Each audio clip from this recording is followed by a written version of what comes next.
Halo teman-teman, apakah teman-teman waktu mengerjakan soal reading sering mendapati soal seperti ini?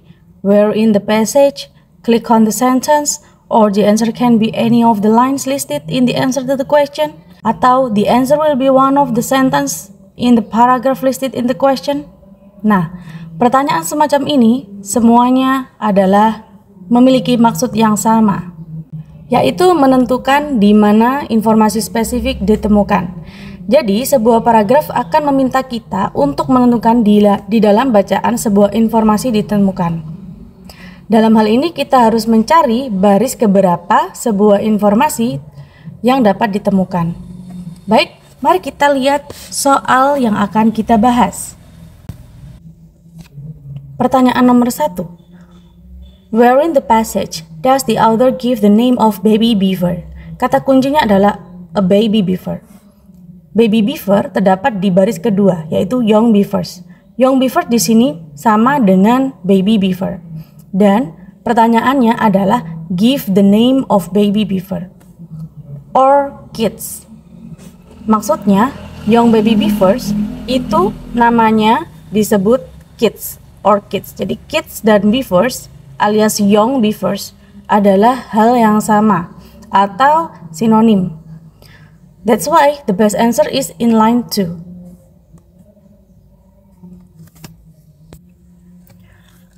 Number 2, click on the sentence in the passage that mentions the time of year when the new baby beavers are born.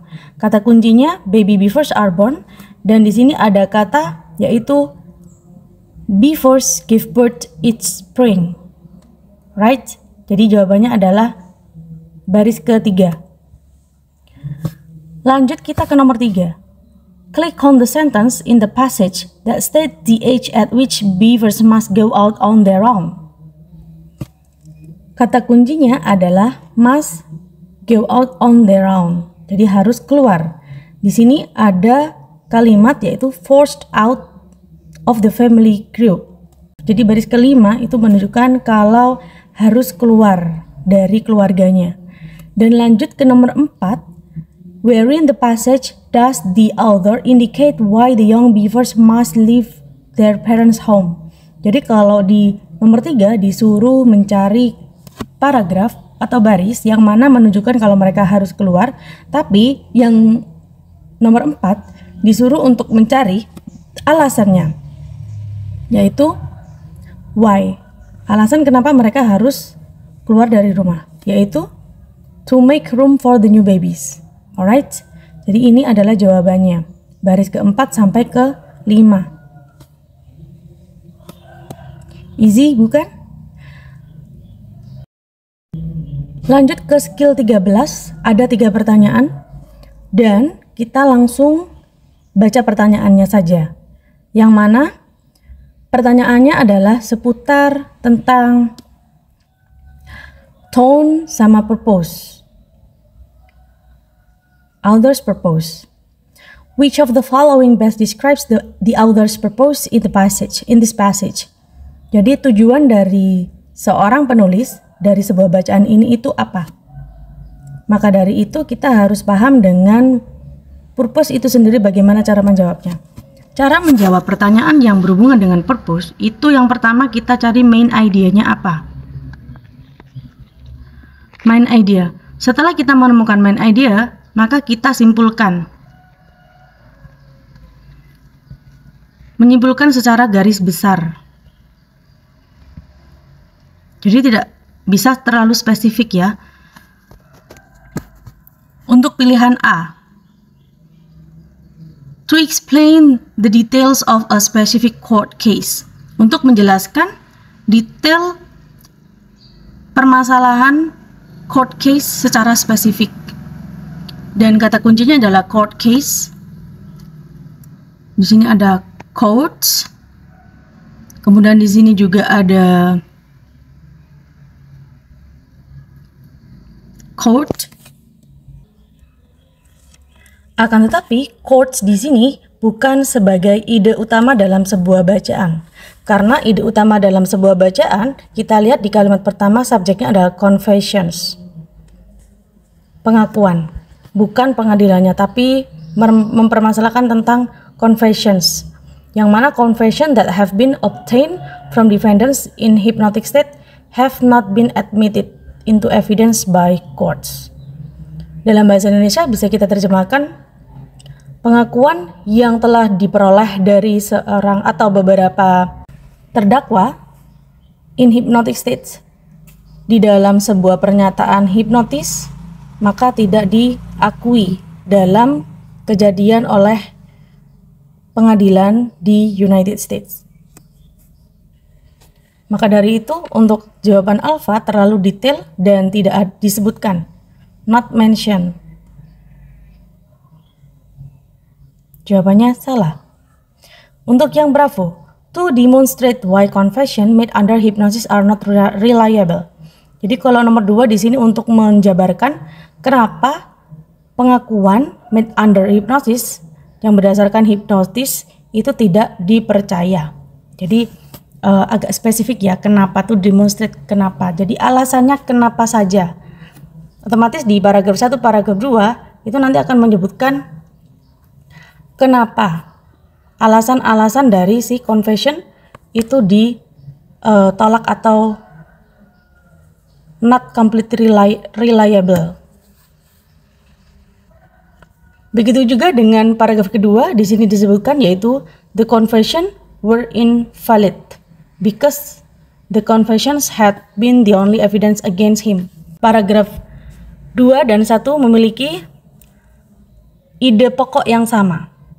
Tapi itu belum tentu jawaban, karena itu masih termasuk main idea.